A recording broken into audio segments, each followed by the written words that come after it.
Welcome to another In Wheel Time podcast, a 30-minute mini version of the In Wheel Time car show that airs live every Saturday morning, 8 to 11 a.m. Central. Max anywhere. It's the In Wheel Time car talk show. Coming up, Brad Thompson and donating to a charity, God's Garage. There you go. Later, a look at the automotive headlines we've got working for you this week.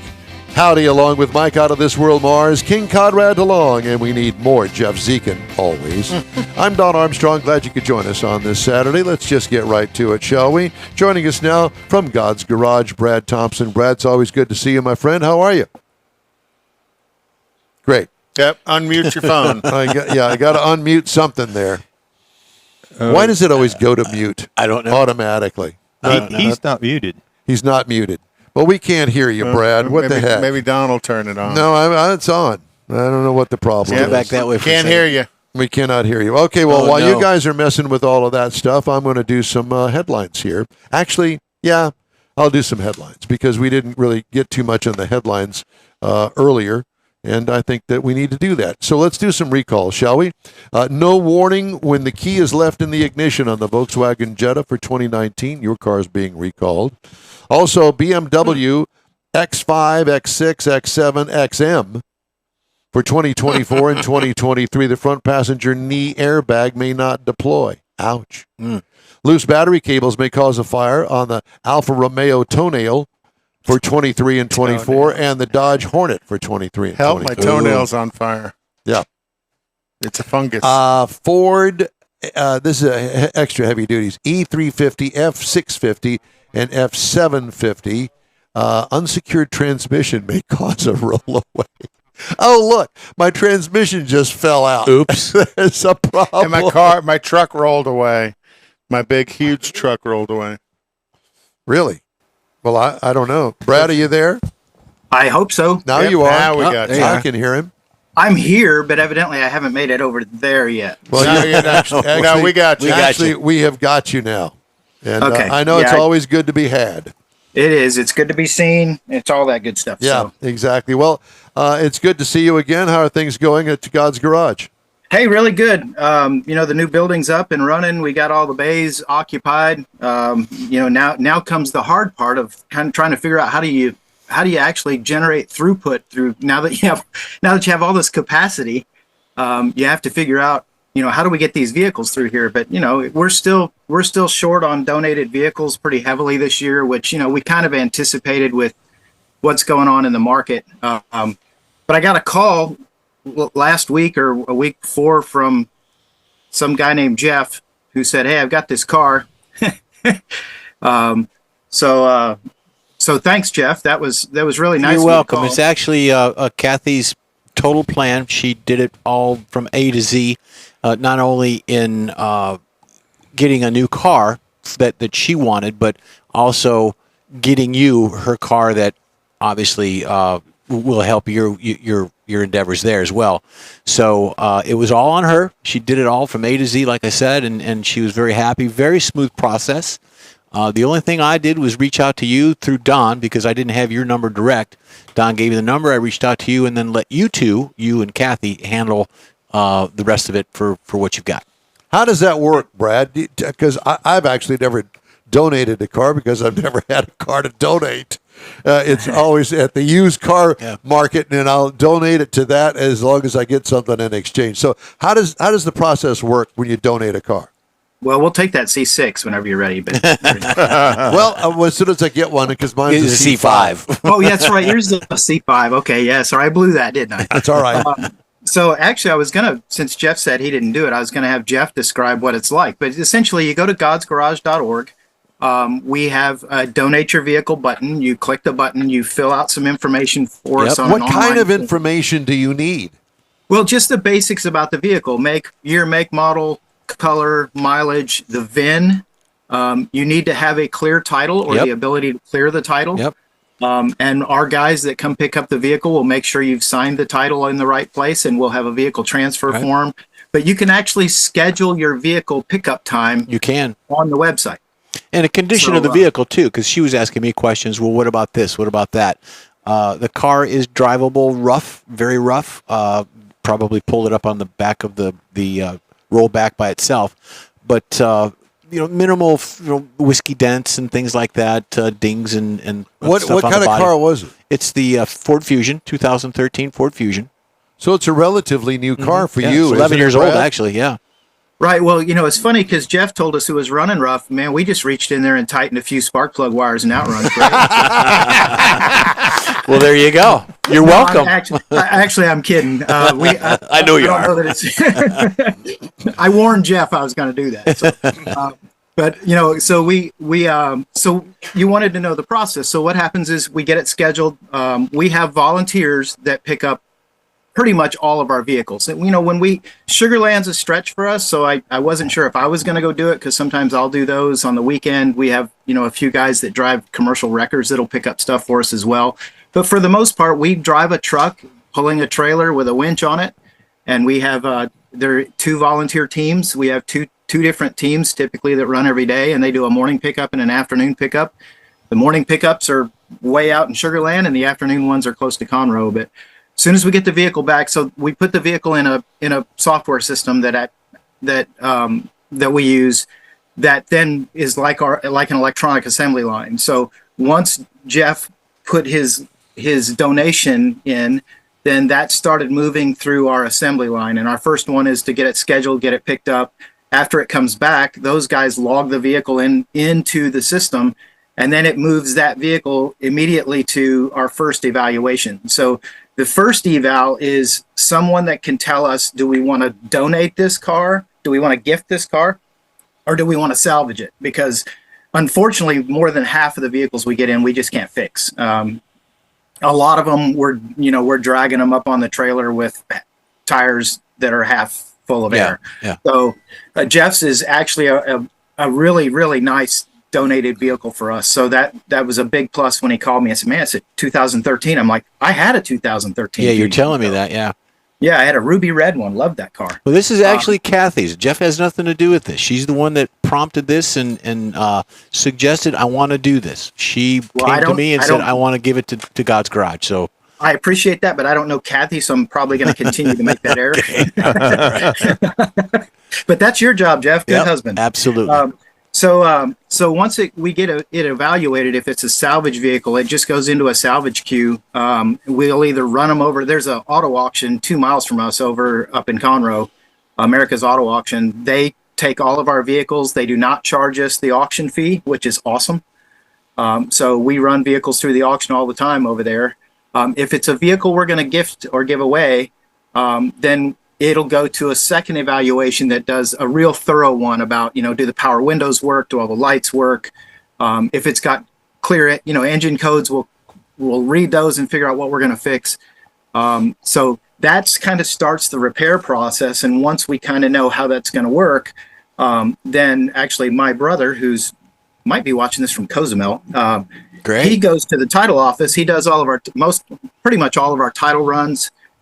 So he'll go title the vehicle in our name, and Zeke or Ike over at I got a Roadway Lube Plus. He's down on south of Conroe. Ike inspects all of our vehicles for free. So every vehicle that we've sent out in probably the last year and a half, 2 years, we haven't paid the inspection fee on, because he just does all those for free for us. So we get a lot of people that help us out with stuff like that to keep our costs down. So once the vehicle gets to a stage where we know it's pretty close to the end of its repair cycle, Justin, our executive director, will match that vehicle up to an applicant who has those needs. So obviously, if it's a single mom, we don't give her a 2-seater car with a stick. We give her a 4-door car, or sometimes a minivan if she's got 4 kids. We try to get her something that'll she can get her whole family in, obviously. So the applicants have already gone through a prioritization process, and like we always talk about, they go through life skills training and stuff like that. But on the vehicle side, Justin will match those two up, and then we have the visibility on a single screen to see if that vehicle's ready to be given away or not, because we can tell that everything's been done. It's been final QC'd, it's been detailed. We've taken all the easy tag stickers off of it, all those kind of things. Yeah, we did that as well. So when do you, obviously you're going to gift this car to an individual. What is the time frame by the time Kathy donated it to when you think possibly you could gift it? Yeah, so we don't know with your car yet what the engine problems are. Okay. So we don't typically do internal engine work. If it's something, leaky valve cover gaskets, Right. main seals, stuff like, we can do a lot of that stuff. We've got a lot of talented guys. With a normal car that we don't have to do a substantial amount of work, it's still usually a couple months, because there's almost always cars that are in the stage of being repaired. The better the condition the car is, the less we have to do, probably the faster it's going to be given away. Have you ever done an engine swap on a car? I think we did one a few years ago, just as kind of a test pilot. We went and bought now if I remember this right, Justin will probably be saying, no, we didn't do that. But I think we bought a car in auction one time where the engine was good, transmission was bad. So we swapped that, and it may have been we did the transmission, but we don't do those very often at all. They're just they leave a car on a lift way too long. These days with the cars, there's so many things that get connected and disconnected from those engines. Sure. It's so easy to miss something. So plus you're working with volunteers, so you got volunteers that get in the middle of an engine swap, and all of a sudden they got to start working overtime at their real job or different things, and now you've got one that's sitting up there and nobody knows what the real stage is. So I can see where that would be a problem. And the longer a car ties up a stall, the less productive the shop becomes. Right. I'm sorry, Colin. Well, and for you, it's about workflow. Right. You want all of these vehicles to flow through the shop within a reasonable amount of time. So jamming it up with some big job one time affects everybody behind it. Yep. Exactly. Oddly enough, way back when, I used to teach some of the just-in-time. I heard you talk about just-in-time inventory stuff a while back, but I used to teach Crosby quality. Do you remember Crosby and Duran and all those guys that took all their quality initiatives over to Japan because the people in America wouldn't listen? Yeah. And next thing all the Japanese they still won't listen. Yeah. Well, they're getting better, but no, that's exactly it. And so that's part of the process we look at is how quickly can we move a car in and out of a bay, get it fixed, and get it given away. Well, this year's been rough for us as far as throughput, just because the transition to the new building threw a kind of a bigger wrench in business disruption for us than we anticipated. So we're not going to give away as many vehicles as we hoped. Well, with Kathy's vehicle, the records are all at Legacy Ford. She does Christian Brothers over by her work. So those records are intact. And she actually built that car when she ordered it 11 years ago. Built it online, put her deposit, waited the 7 weeks to get it, and very tickled. Now, she did say she shed a tear a little bit when they were driving it away. So, the car's got history with her, and it's part of her heart. So we look forward to hearing from you and wanting to know who it was gifted to. Now, how do you go about, Brad? How do you go about giving a value of the car that you can use on your income tax? How does that work? Because we're a charitable organization and the car was gifted to us, I believe there's no value for the recipient, and then the person that donated it, from their standpoint, there is a fair market value for the car that they can use. Yeah. Jeff might actually know this better because I've never donated a car either, Don, surprisingly, to God's Garage. But yeah, there's a fair market value you can find for the vehicle, and that's actually what the state agencies, the title agencies, and the tax assessor, that's what they use when they assess the car. Right. But what's also neat, and I'm pretty sure I have this right because I don't know the details of this part, but what's also neat is the people we give it to don't have to pay that sales tax on it because we got it free, they got it free.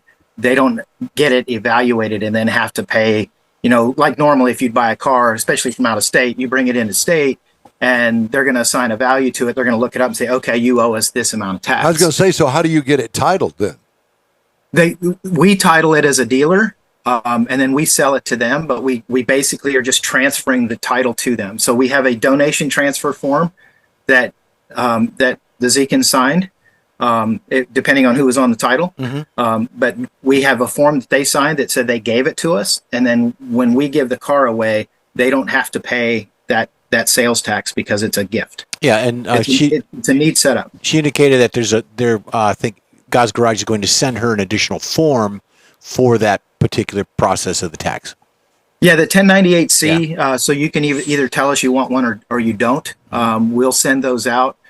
They're a standard IRS form, and they've got rules on how they do that, and that's ever changing. So I don't know that I would want to try to quote exactly how the valuation works, but that's pretty much what we end up doing. It's really is a kind of a straightforward deal. If you give somebody a car and they don't pay anything, well, you've already paid all that through the years that you've had the car. So now I'm giving it to you. Here it is. Here's the title. I sign it over to you. You take it to the registration place and they go, how much? Yeah. How much did you pay for the car? Nothing. Okay, we'll sign this form. And then I think that you have to pay for a registration fee. Or transfer fee or something. But you don't have to pay the taxes on it. Right. Am I correct? I believe so. And I think in order for them to waive those taxes, they have to have a form from the dealer that says the dealer didn't acquire that at any cost. So it's because he's a charitable organization, he can do that. Right. You can't go down there and tell him, I got this 2001 Corvette that I paid $100 for. They're going to go, that ain't happening no more. Right. Used to, we could do that. Right. No, they'll look it up and they'll set you up on a minimum that you're going to pay. Yeah, but 5 to 7 years. Yeah. Exactly. Making little rocks out of big rocks. He says with the NADA logo right over his shoulder. So I don't know if you guys noticed. Yeah, just ran into that on one of my granddaughters buying a car, and they questioned how much she paid for it. She bought it from her other grandfather, like for $1,000, and they didn't like that. But anyway, so he's a charitable organization, so he can do that. So you're different than other donate your car to so and so. You're different than them, I assume. Right. And we are because we want the car because it's a car. We don't want the car because it gets turned into cash. Now that does happen, so we get in cars we can't fix, we'll turn them into cash. But in a case like, especially with Jeff's car that's in such good shape and it's a really nice car, it will make somebody a very reliable piece of transportation. We want the cars because we want to give the cars away. Now, if you hear, dancing kids in the street talking about donate your car, those kids are never, first off, you're not going to give a car to a kid. They're just going to take that car, they're going to salvage it, they're going to pay everybody's little chunk of, the wrecker fee and all of the transfer fees. They want the money so they can take the money and go do something else. We take the cars in that we get from the Houston area and we donate them back to the Houston area to single mothers, widows, and wives of deployed military. That's who we're trying to help in the Houston area. We don't venture outside of our area. On all of our trucks, it says donate your car locally. On the billboards you might see for us, it says donate your car locally because you're benefiting our local community here. And I know you have viewers all over, but I know a lot of us are here in Houston. And that's the big thing is we want your car because we want to give that car a next life with somebody who desperately needs reliable transportation, because we know from multiple studies that one of the quickest ways out of an impoverished situation is reliable transportation, and especially in the Houston area where we don't have a bus or a train running everywhere. Yeah. And those cars that you do sell through auction, the proceeds from that auction sale go to building, repairing, restoring those cars that you're donating. Yeah. So it's all integrated in the objective of providing cars to single mothers and that's what Kathy thought too, because Kathy was saying the same thing what you just said, that it needs to go to someone that needs it. So and that's why she did it. That's exactly why Jeff, she did it. We have marked your donation. We actually have a attribute in the system where we put the car. We have marked that you want to be part of the donation or part of the giveaway. Yeah, I'd like to know. Yeah, we would like that if that's okay. Absolutely. But maybe get Mike to turn it into the show or something. Yeah. We just started that a couple weeks ago, or not a couple weeks ago, maybe six to 8 months ago. We started tracking when the donors want to be part of the gifting. And my mom actually donated a minivan that my dad drove before he passed away. She donated they donated it this last year. And I don't usually, since I'm the board chairman, so I'm not there every day. And Justin Coggins does a great job of running our place now. But I actually went to that gifting because my mom was there, and it was my dad's car, and that is the craziest thing you'll ever be involved in. It's just amazing.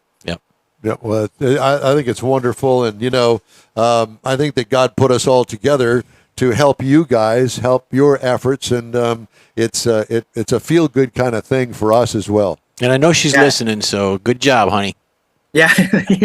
So next weekend, Jeff, I may have an update for you. No, take your time. Yeah, it's all good. All good. Just I will whenever. see you in San Leon because I'm sitting in San Leon right now in a motorhome. So I'm going to drop by. Well, you just keep the motorhome down there, and we'll use that as a staging area for us. Come on. I'm good with that. We need a makeup room. room Right here above me soon as the air conditioner turns on. But I'm going to bring my C7 Grand Sport over to the show. I don't know if it'll be part of the show, but I'll put my track wheels on it so it looks a little different than a stock car. And I would hate to win an award as a stock car after what I heard. Well, let's see. I think it's 88 or older is the word. Oh man! So then I'll just park it in the parking lot. Yeah. With 88 and older, Mike, you could win a prize. Hey. Yeah, what's the prize? He's 88 or older. Yeah, there's that. Brad, it's great to talk to you, my friend. Thank you, sir. Yeah, thank you, guys. Hey, Jeff, thank you very much. For you're welcome. And Kathy's listening, so. And again, and Kathy, I'll say, thank you, Kathy. That what you did is tremendous, and it's going to make a big difference in someone's life. So we really hope we can fix it, and you can come give them a hug and pray for them. It'll be awesome. Well, we love you, man, and we'll talk to you next weekend. Love you guys, too. Thank you so much. You bet. It's always make you feel good. Yep. Well, and one of the other things is GuideStar Platinum Transparency awarded in 2022 and 2023 to God's Garage, which is kind of an overseer of charitable organizations. Right. They have given them their Platinum Transparency Award. The legitimacy of that actual, yeah. Cool. I wanted to do a couple of stories. We got a choice here. As a matter of fact, let's have some fun for a minute, shall we? No. Been having fun since 6 o'clock this morning, man. What are you talking about? That'll get us in trouble, Don. Are we drinking? I got some in the house. Let's go. Ready? Pour some shots. Hemmings Sold Cars Roundup. 1964 Biscayne 2-door. It's clean. It looks good, and it's got 25,000. And it's got a little bump on the hood. 14, meaning that there's probably something underneath that hood because it kind of looks like it. 14.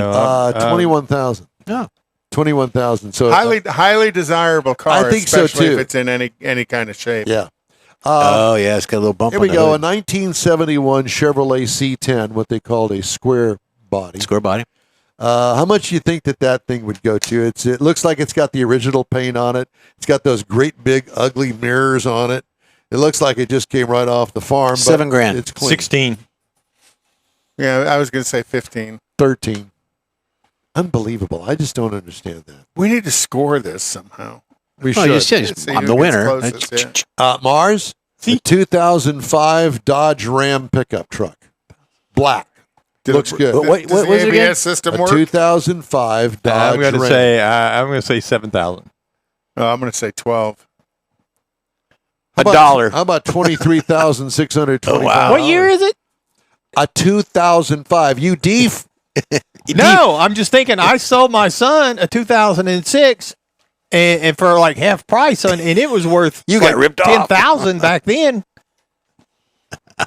Dang. And Michael is so happy, Dad. Thanks. A 1961 Conrad, 1961 Chevrolet Apache. Oh. So tell everybody what's special about an Apache. Well, it was. Is that a quad headlight one? Should be 61. I don't No, think it's so. not. I don't think so. it Not is. in 61. Well, just that bulbous shape of a truck. I'll say 18,000. 16.8. You're very close. Yeah. It's a unique truck because they didn't make the Apache. I think it's a trim level that they call the Apache. It's what we call a half-ton pickup truck, but I thought that was interesting. How about a 1988 Chevy Blazer? Now, this is the old-school Blazer with the fiberglass cap on the back of it, 2 doors.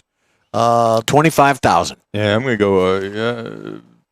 20. I'll say 28. I'll go 18 again. $24,413. It's yours, sir. Jeffy. Yep. A 50. It brings a smile to my face. A 1956 Chrysler Windsor. Oh, that's the weirdest thing. I just had one of my workmates said that was his first car. It was a 56. I don't think Windsor. I would tell anybody that. Yeah. $8,000. I don't know what it looks like. $8,000. Well, you're going to see it. How about a 77 Chevy El Camino? No, maybe 11 grand. $6,300. Or, for those that are into antiques, a 1930 Ford Model A. And it looks clean. Obviously, it's been restored. 8,000. $4 grand. I was going to say $6 grand. $9,000. Oh. So if you More want to than get I thought. into, there you go. A 1930 Ford Model A looks pretty good. Ready to tub it out. There's your Yeah. Windsor on that. Hot thing. rodded, that'd There's the be like Windsor. Here's one $40,000. that Oh, I yeah. saw this Studebaker. on one of the car shows that I watched. A 1964 Ford Falcon convertible. Now, this is the one that's got not that ugly body. No. This is a 64 Ford Falcon. $32,000. No. Yeah. It's just Falcon. It's not a Sprint or anything like that. I don't know that. It Yeah. says is Ford Falcon. I would say 12. Okay, $23,000. Oh, geez. For Conrad, 61 Triumph TR3.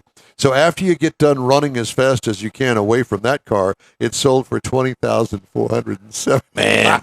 So it came with its own trailer? I don't know about that. It didn't have to bring one to come with it. Okay, well, that's it. You just feel like you're Bob Barker, Well, he passed away at 99. 99. So he actually Still he came got in under $1. He got the closest to 100 without going over. Hey. That's it. Hey, it's time now for a quick break here on the In Wheel Time Car Talk Show. Back after these quick messages. The original group of Loopy Tortilla restaurants will have you telling your family and friends just what the original recipes mean when it comes to the best fajitas in Southeast Texas.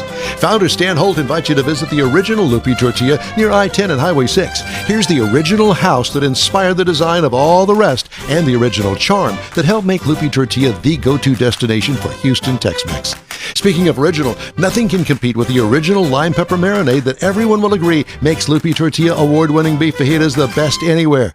Loopy Tortilla Katy is another location that gives you the same quality and service Houstonians have come to expect at Loopy's. It's located just off I-10 and the Grand Parkway at Kingsland Boulevard in Katy. Find yourself in Aggie Land? Head to the Loopy Tortilla in College Station, located just around the corner from Kyle Field. It's a great place to enjoy those famous frozen margaritas before or after the game. Headed east to Louisiana, stop in at the Loopy Tortilla in Beaumont. It too's on I-10. You can't miss it. The original group of Loopy Tortilla restaurants invites you in for the best Tex-Mex anywhere. You own a car you love. Well, why not let Gulf Coast Auto Shield protect it? Houstonian John Gray invites you to his state-of-the-art facility to introduce you to his specialist team of auto enthusiasts. We promise you'll be impressed. Whether you're looking to massage your original paint to a like-new appearance, apply a ceramic coating, install a paint protection film, nano-ceramic window tint, or new windshield protection called ExoShield, Gulf Coast Auto Shield is where Houston's car people go. Curbed your wheels? Instead of buying new, why not have them repaired?